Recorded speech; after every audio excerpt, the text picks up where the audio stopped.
I want to get out of the way how these two handle on the road.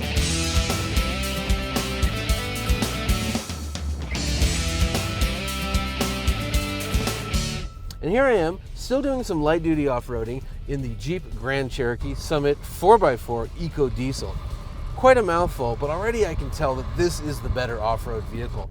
One of the reasons is the steering. I mentioned before that the Touareg had a tighter steering, but when you are off-roading, you want finer control over your steering, and the Jeep gives you that. I've got air suspension, so I can increase my ground clearance from just over 8 inches to over 11 inches. I've got various off-road modes. Right now I'm in sand, but I could go into mud, I could go into snow, I could go into rock. And rock actually is interesting because you can actually rock crawl, because this thing, unlike the Touareg, actually has a transfer case that has low gears, which means you can putt around at 1 mile an hour and, you know, get over anything. This thing is so black. How much more black, Spinal Tap might ask? I would say none more black. In fact, our camera guys have been bitching and moaning about it all day, that this car is sucking up every ounce of light there is, not only because of the matte paint, but because it's just so evil. You don't need a lot of fancy electronics and electrically locking differentials and brake actuated this and off-road modes and adjustable air suspension when you have a ladder frame with a heavy steel body bolted to it and 3 locking differentials with low gears. And when all 3 are locked up, it is unstoppable. I'm gonna do a few things, so I'm gonna turn on the low range gears. So I gotta put it in neutral, okay, low range on. I'm gonna request the differentials. So what you do is you hit 1 for the center diff, 2 for the rear diff, 3 for the front diff, and you get these yellow lights. And what these do is they let you know that it's thinking about it, and once you're in drive and start going, they will then hopefully turn into red lights, which means that the differentials have been activated and locked. And now I'm gonna drive through this, which is nuts. But you see what a stout off-road machine the G-Wagon is. You feel like you could drive through a riot after a Lakers playoff win and no one would be able to touch you, let alone flip your car over and light it on fire, because you would have already crushed them to death. The G-Wagon really and truly is one of the most capable production vehicles on the face of the earth.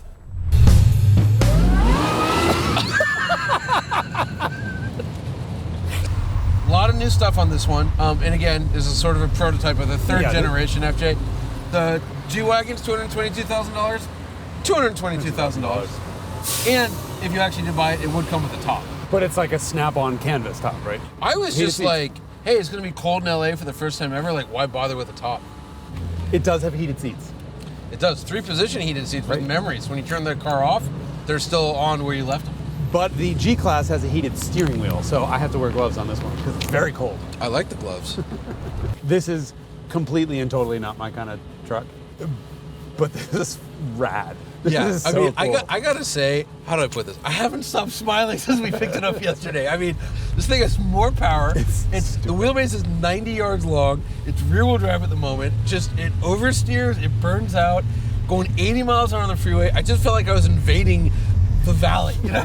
Like, it's such a great car, and like, I mean, look at the pride of craftsmanship here. Like, we'll just show you our welds, because by the way, our welds are more beautiful than all of your Mercedes and Rovers and Porsches and BMWs. Everything on this car is gorgeous, except for the key. Okay, the key's a little lame, but you could have a different key. The FJ's rev limiter and transmission like to fight each other during full acceleration, and yet it still managed to hit 60 miles an hour in 5.7 seconds. The FJ doesn't have stability control, so it had no such problem. It promptly lifted itself onto 3 wheels at the merest suggestion of a corner, which might look scary but was nothing compared to what happened under braking. Whatever pieces of chewing gum were used to locate the FJ's front axle clearly met their Newtonian match, allowing the front wheels to oscillate wildly. We're still not sure whether it was more horrifying to watch from the outside or inside, but suffice it to say that everyone was happy when it was over. Even Johnny.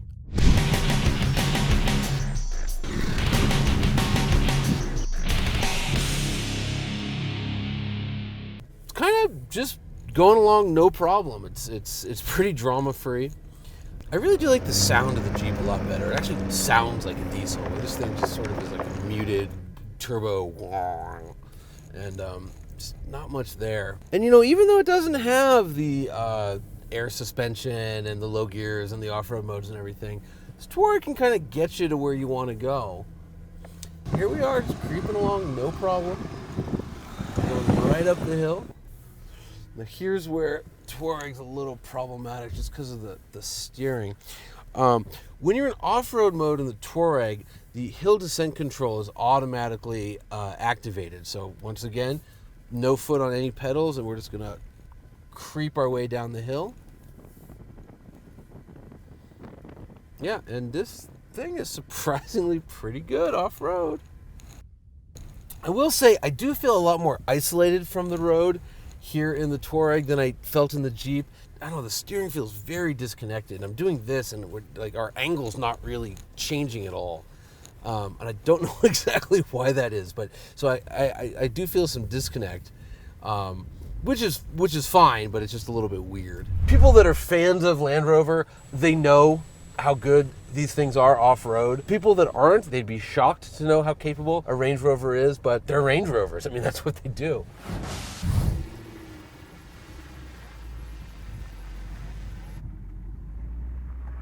This is really causing the vehicle to work. Full articulation, all-wheel drive system. Whoa.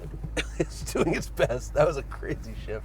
In the G63, it went through that, and I wasn't surprised because, duh, it should. Whereas with the Range Rover, I'm like, whoa, it just did that? It just goes to show just how purpose-built and old-school that G-Wagon feels. Here we are bounding up a hill, no problem whatsoever, especially because we're in low gears. And again, we're experiencing full wheel articulation here. I mean, this is one of those cars, if somebody hits you, it's kind of their problem.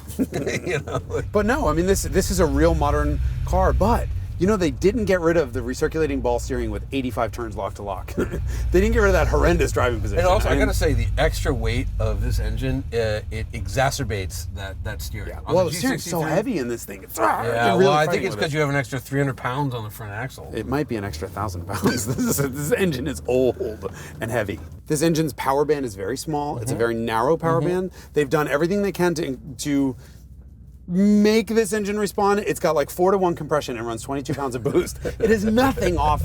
It's just a 20-year-old. So it can't breathe. It's got asthma, but it's awesome.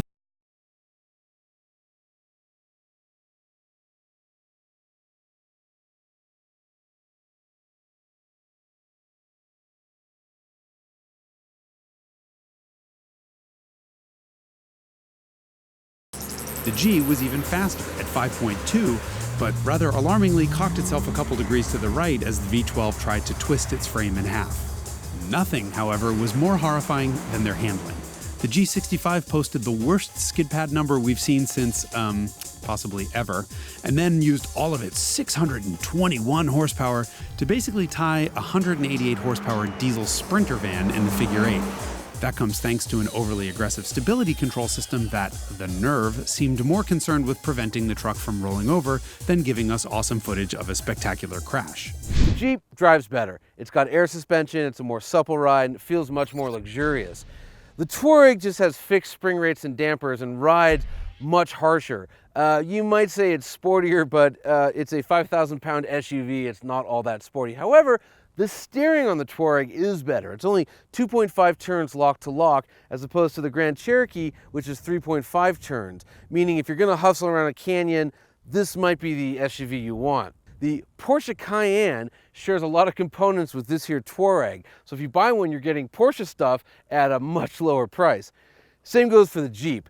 The chassis is the same as you'll find in the Mercedes ML and the GL, only it costs a lot less. How many owners do you think have ever locked all three differentials? More importantly, how many owners do you think know how to? The number we came up with is 0, as in none of them. In every measurable way, the Range Rover is a better product. It's $30,000 cheaper. It's faster. It's more comfortable. It rides better. It has a more luxurious interior. It has more technology in it. Which is why the winner of this week's head-to-head is the Mercedes-Benz G63 AMG. Forget about your brain. Listen to your heart. This is the car I want.